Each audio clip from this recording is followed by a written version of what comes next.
ठरलं तर मग मालिकेत सध्या सायलीला सुभेदार कुटुंबियांनी घरातून हाकलून दिल्याचा सिक्वेन्स चालू आहे।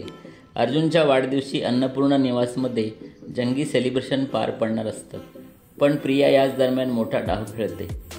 सायली अर्जुनच्या खोलीत जाऊन ती कॉन्ट्रॅक्ट मॅरेजची फाईल शोधून काढते आणि संपूर्ण घराला सायली अर्जुनचं लग्न खोटं असल्याचे सांगते।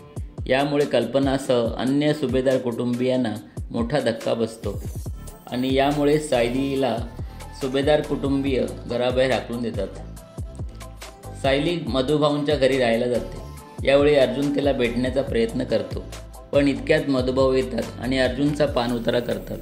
सायलीला हा सगळा प्रकार पाहून अश्रू अनावर येतात। आता लवकरच मधुभाऊ आश्रमाचे केस अर्जुनकडून काढून एका नव्या वकिलाला देणार आहेत। या गोष्टीला अर्जुनचा विरोध असतो। आता अर्जुन वकील बदलण्याच्या कॉन्ट्रॅक्टवर सही करणार की नाही हे पाहणं महत्त्वाचं ठरेल। अशातच मालिकेत एक नवीन वळण येणार आहे। चक्क कुर्ला नेहरूनगरच्या एसटी स्टँडवर हा प्रोमो शूट करण्यात आला आहे।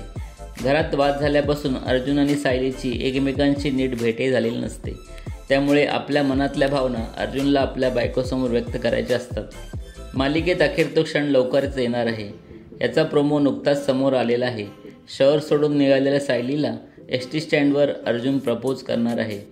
सायली बॅग घेऊन निघालेली असते, इतक्यात अर्जुन एसटी स्टँडवर येतो आणि माईकवर सर्वांसमोर म्हणतो, मिसेस सायली, आज मला अख्ख्या जगासमोर सांगायचं आहे, I love you Mrs Sayali.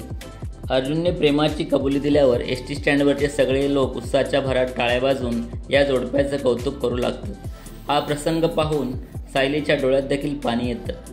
Kusumhi आनंदी झाल्याचं यामध्ये पाहायला मिळत आहे। आता यावर सायली काय उत्तर देणार हे पाहणं महत्त्वाचं ठरणार आहे।